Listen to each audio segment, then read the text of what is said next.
Donc, je disais, si tu honores ton père et ta mère, le bon Dieu va te bénir d'une longue vie. Et quand Dieu te donne une longue vie, il ne donne pas seulement la longueur, il met les richesses, il met le bonheur, il met la joie dedans. Vous voyez? Mais le problème, il y a un autre problème qui est arrivé, c'est qu'on a des orphelins qui n'ont pas de père et de mère à honorer. On a des situations où les gens ne savent pas, ne peuvent pas honorer leur père et leur mère.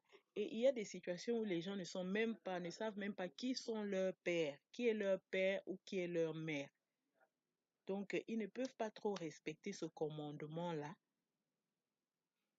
Mais ceux-là seront jugés suivant leurs conditions, leur état. Mais je parle, vous savez, quand Dieu donne le commandement, si vous regardez bien, c'est comme si ça ne concerne pas tout le monde. Quand il dit honore ton père et ta mère, ça concerne ceux qui ont papa, maman. Si tu as ton père et ta mère, c'est eux que tu dois honorer. Ça, c'est pour le cas de ceux qui ont un père et une mère. Maintenant, on a le cas des pères spirituels, des pères adoptifs, des pères façon là.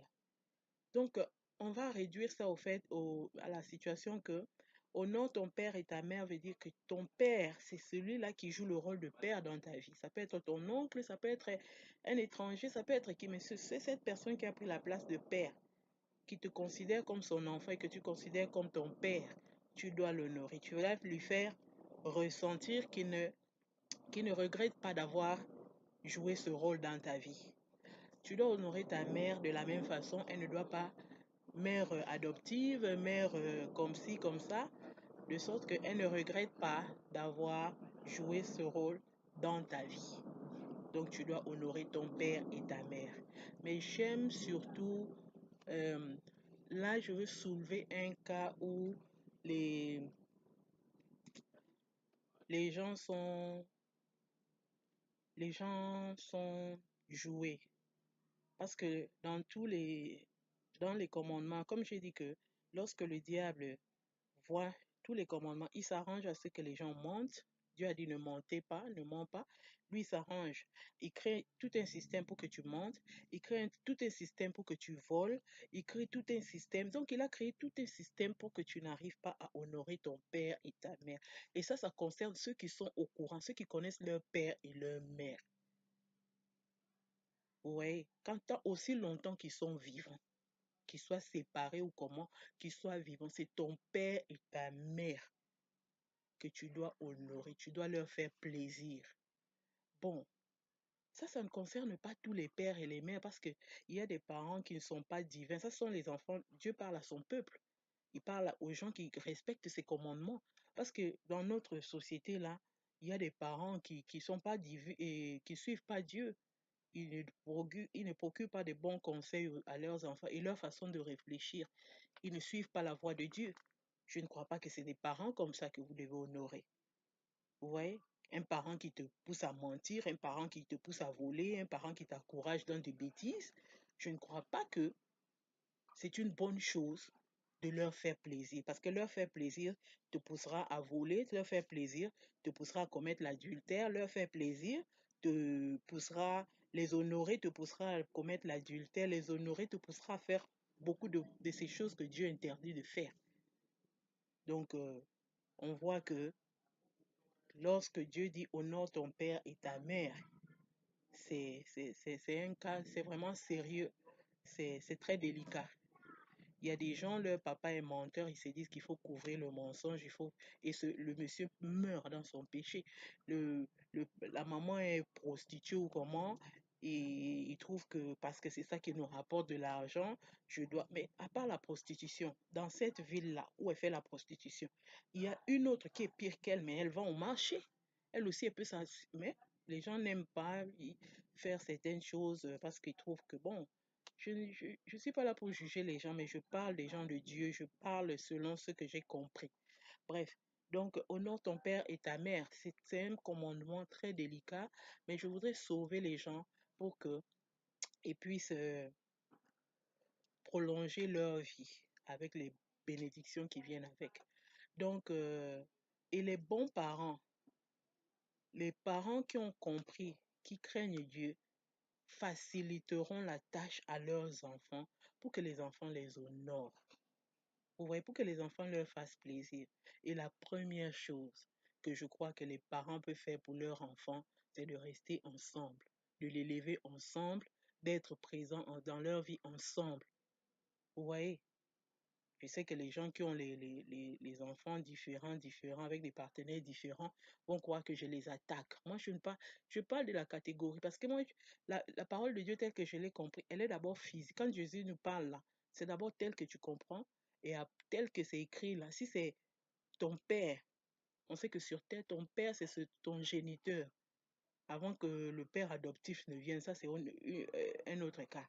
Mais là, c'est ton géniteur. Et ta mère, c'est ta génitrice.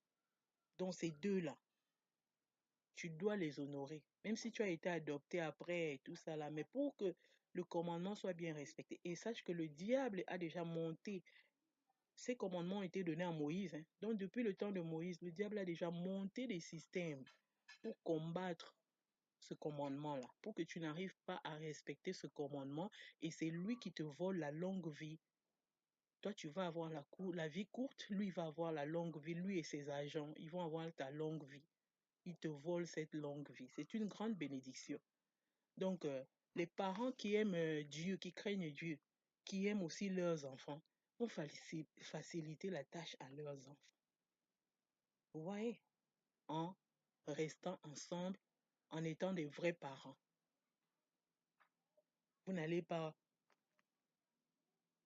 Vous voyez, par exemple, il y a des situations où ta mère est séparée de ton père. Ton père est séparé de ta mère. Et l'un d'eux s'est remarié. Et c'est l'autre qui devient maintenant le père. Et ton propre géniteur est un peu négligé. euh, Disons que l'autre est mieux par rapport à ton géniteur. Tu es obligé de prendre la bénédiction. Cet honneur-là est donné à l'autre. Ouais, qui est juste adoptif ou bien... tu vois, ça fait, tu honores ta mère, mais tu n'honores pas ton père. Ouais, parce que honorer inclut beaucoup de choses. J'ai dit que c'est la, leur faire éprouver l'honneur, la dignité, qui se sentent dignes de t'avoir fait, qui se sentent joyeux de t'avoir fait, qui ne regrettent pas de t'avoir fait. Mais il y a beaucoup de parents qui regrettent. Si j'avais su, toute leur vie, hein, pendant un moment, ils pensent, si j'avais su, je n'aurais pas dû faire cet enfant. Cet enfant m'apporte toujours des ceci. Ça, ce n'est pas honorer son père et sa mère. Vous voyez? Et un parent qui craint Dieu va éviter d'en arriver là. Je ne voudrais pas regretter, hein, couper la bénédiction de mon enfant comme ça. Je dois aimer mon enfant. Un parent qui craint Dieu va tout faire pour éviter. On a maintenant des familles polygamiques là où il y a toujours ces tiraillements, ces concurrences et tout cela. Bon, c'est souvent chacun se bat pour sa mère ou bien chacun se bat pour son père. Mais vous voyez que quelque part, ça ne fait pas beau, c'est contre le commandement de Dieu. Parce que ça met l'enfant dans une situation où il veut faire plaisir à sa mère, il ne sait pas comment, hein, s'il doit faire plaisir à sa mère, il doit blesser l'autre. Vous voyez, ce n'est pas bien de faire ça à un enfant. Parce qu'il n'a pas demandé à naître. C'est vous qui vous êtes aventuré dans votre truc pour le concevoir. Et maintenant, vous le mettez dans une situation où il doit dégrader l'un pour honorer l'autre. Ce n'est pas bien. Des parents de Dieu qui craignent Dieu ne mettent pas leur enfant qu'ils ont conçu, qu'ils ont fait dans cette situation. Ceci nous amène à la raison pour laquelle il faut faire un enfant. On ne fait pas un enfant pour, pour des raisons qui n'ont pas de sens. C'est pour ça que c'est toujours bien de craindre Dieu, de faire l'enfant selon la volonté de Dieu.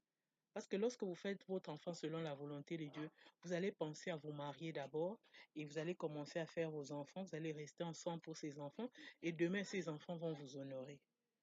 Mais ceux qui n'ont pas Dieu, qui sont aussi connectés, parce que nous sommes toujours connectés, ceux qui n'ont pas la crainte de Dieu, ceux qui sont dans des situations bizarres, sont obligés de faire des enfants pour deux autres raisons.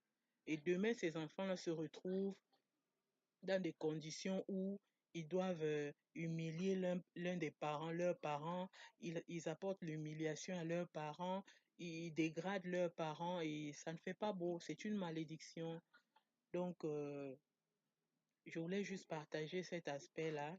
Je sais que quelqu'un d'autre va, en m'écoutant, ça va t'inspirer et tu peux recevoir beaucoup d'autres révélations encore où tu peux dire plus que ce que j'ai dit, mais je fais juste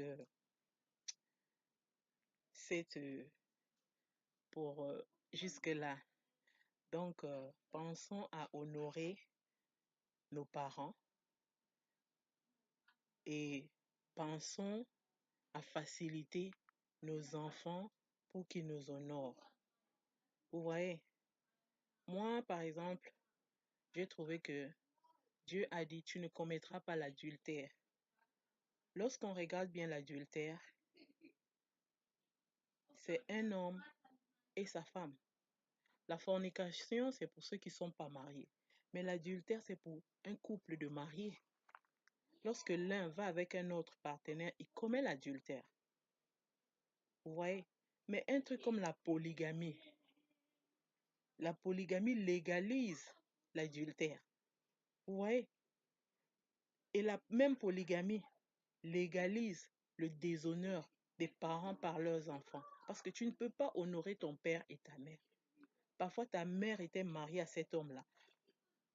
Cette autre femme est venue voler le mariage. On peut dire ça, voler le mariage de ta mère, mais parce que c'est ton père qui te soutient, c'est ton père qui te prend en charge, tu es obligé d'accepter cette mère-là comme ta mère et tu lui donnes cet honneur-là qui devrait revenir à ta mère. Vous voyez, tu lui fais plaisir en arrangeant son mariage-là, en la mettant à l'aise là où elle ne devait pas être.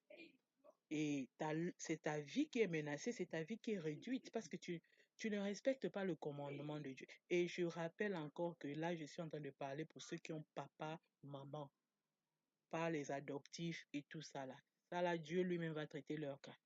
Donc, pas la peine de vous fâcher ou bien de venir me faire des leçons pour dire que oh, c'est comme ci, comme ça, pour me corriger. Je précise bien, si Dieu et Jésus a dit honore ton père, Dieu a dit honore ton père et ta mère, il parle de ceux-là qui ont le père et la mère. Si tu n'as pas de père et de mère, tu es hors de ce truc-là, de cette catégorie. Ta catégorie est ailleurs. Il va te juger suivant ta catégorie. Mais lorsqu'il parle, il savait que dans son royaume, chacun aura un père et une mère. Il n'y aura pas ces autres catégories. Lui n'a pas fait une catégorie, un royaume avec des catégories bizarres. Vous voyez?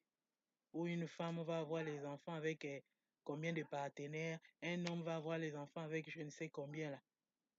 Je ne crois pas que c'est comme ça qu'il aurait voulu que son royaume soit. Il veut que le